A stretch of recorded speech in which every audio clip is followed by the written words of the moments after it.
I met Peter Conway over 20 years ago when he was unsigned singer-songwriter.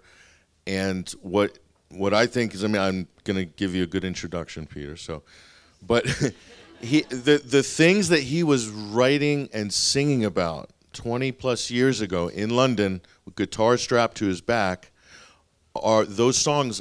They sound as if they were written for the last 3 years. It is, and music has a way of doing this, which to me is incredible. Never ceases to amaze me. Peter has had his own unique experience through this, slightly different probably than some other artists, but definitely I would say a voice for freedom, a voice for raising consciousness, raising awareness. Peter Conway has been that through his music for a very long time, and like there's some amazing artists here this weekend. There's too many even to mention, and it's a great gathering. I'm absolutely, I feel privileged to be here with everybody and chuffed. Yeah, I guess. So, so Peter, tell us. Tell us about your experience the last 3 years. Has this enlightened anything for you? New insights and what your thoughts are going forward. Hello, everyone. Hello.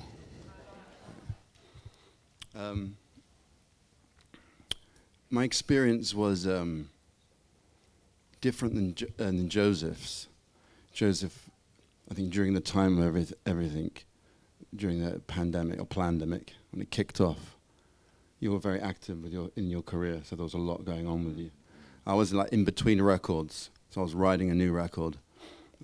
I'm currently not signed. I have been in the past. I've gone completely independent now, and I had a tour that was in the middle of getting booked across Germany, but that obviously all got cancelled. And various opportunities that were opening up. I had a little while previously had signed a publishing deal in Germany, Austria, and Switzerland. That went very quiet. And it was almost as if everything went to a standstill. All the other musicians here will know that. It's like if there were gigs, the venues were closing down, or because of lockdown, what you would normally be doing, what we would normally be doing, it just wasn't there. So from that standpoint, the cancel culture side of it, in terms of, I wasn't in the process of actually actively releasing a record, so it's different than yourself. You had a record deal, tours planned, and they were ripped from you. So yeah, it was a much more visceral experience for you, I believe. From the standpoint of my experience of what took place, it was definitely a catalyst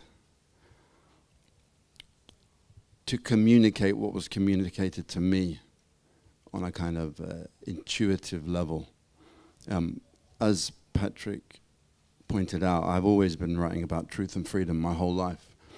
The very first EP I put out on my own label in 2006, called Consequence of Freedom, talks about freedom and consciousness. And throughout my career, with different songs I've released, whether it's a love song, it doesn't matter what it is, it's always talked about that realm. But the veil that was lifted during the pandemic was very interesting because, and I think everyone here will agree with this, it was an opportunity to see the level of deception in a way that had never been revealed before.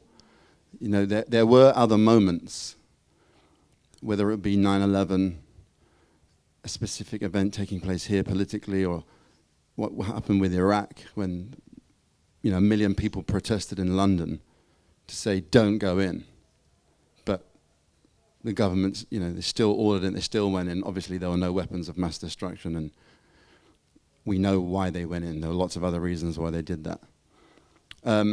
But the COVID period lifted a veil that really, as well as it being something which is detrimental, I believe and feel deeply that it's actually a very positive thing, because what it's done is it's brought to the surface all the people.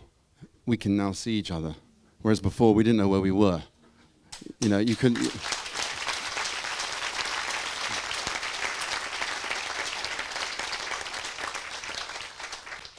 And that strength, that is strength.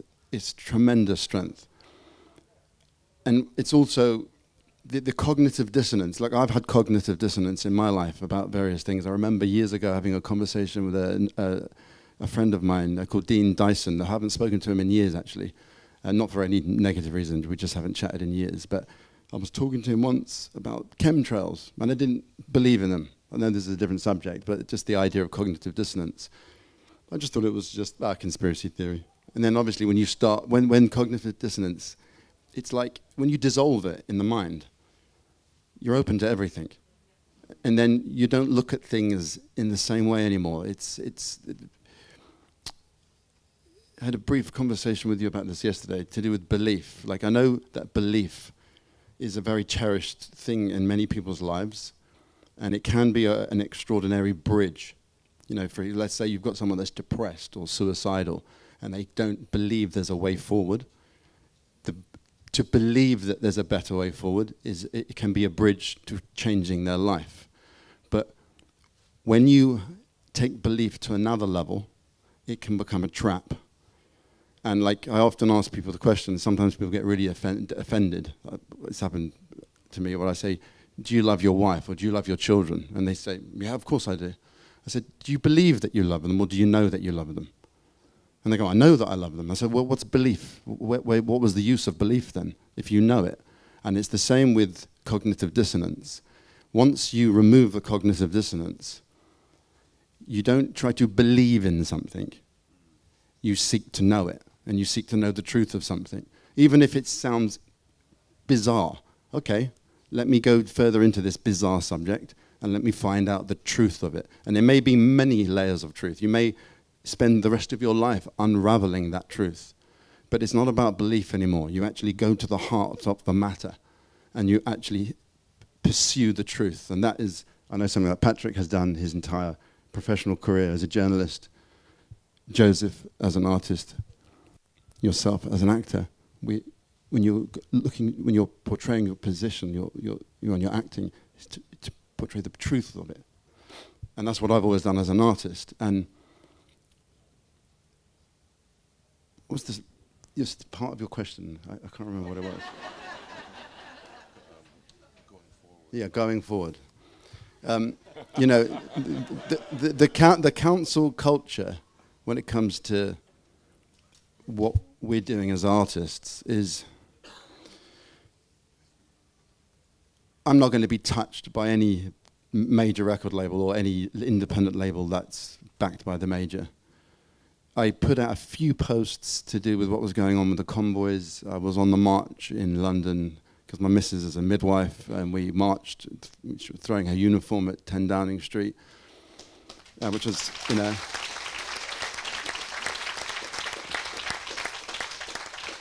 which was phenomenal, and it really showed the power of the people without any violence or anything, just saying no. You know, it is so important. In the kind of spiritual community, I say that with quotes, you know, sometimes no is looked at as a negative word. It's like everything should be yes, yes, yes, accept everything, accept everything. And yes, it's important to be able to accept something from the standpoint of the isness of things, without getting too zen, to accept it as it is, but then once you accept it as it is, you can then make a decision to change something. And the word no, if it's said from a place after acceptance, is extremely powerful. And you had over 100,000 medical professionals that just said no, we're not going to take a vaccine, and we don't mind walking out of our job. You know, it'd be a pain in the arse, we'll have to go and do something else. But we will do it. And because the NHS couldn't run without those 100,000 plus members of the workforce, they withdrew the mandate. And isn't it interesting that all the COVID bullshit actually started to go away after the NHS did that? Because they realized that that narrative can't stick. They're going to have to regroup, come up with something else. And when I did a few of these posts, like I don't have a very big following online, so he wasn't creating massive waves. But what I did notice is that whatever kind of engagement I was having, it decreased. So I was like, okay, this is interesting. You know, I've pissed a few people off. And then when I did some posts after that were not related to that, they were just like, whether it was shadow banned or not, I don't know. But the engagement, it just changed. It wasn't reaching. And I thought to myself that this is not the right way to go about it. You know, the message that I share needs to come out in the music. That way it can't be, it's in the music anyway, but it needs to, that's where it needs to project from, because you can't shadow ban music unless they literally remove it from a platform. And that's what it needs to do. It needs to seed. It needs to bypass cognitive dissonance, mass formation psychosis, get out to all the people that normally would be close to something, but because they like the song, because they dig it, then all of a sudden they're listening to the song over and over again. They're like, hang on a minute, what's that saying? And kind of to do the work internally that way. Obviously the music is not just, it's there for everybody, but it's almost like a decoding device. You talked a minute ago, Joseph, about this spiritual war, yeah? And you said something about there was a man who called it not a spiritual war, another war. Oh, psychopathic. Jordan Peterson said it was psychopathic in nature. So this, remember, this has been going on for decades and decades and decades and decades. It's only coming to light the machinations of how severe this programming is. But, you know, they're trying to trap us, and they have been successfully doing it with billions of people for many years, into decoding reality the way that they would like us to decode reality. You know, we're only seeing about 0.00005% or something like that of the visible spectrum. Same with the auditory spectrum. Our five senses are decoding things at a very, very limited frequency bandwidth. And as Joseph said a moment ago, we are powerful beyond measure, and they don't want us to understand this, and they don't want us to wake up to this. You know, with powerful beyond measure, we don't need billions of people to turn the tide. We need more than what we've got at the moment, but we don't need as many as maybe we think we do. We can literally completely reshape reality once we transform ourselves. And I think going forward, through the arts and through all of our lives, we just need to keep standing strong and keep being that message.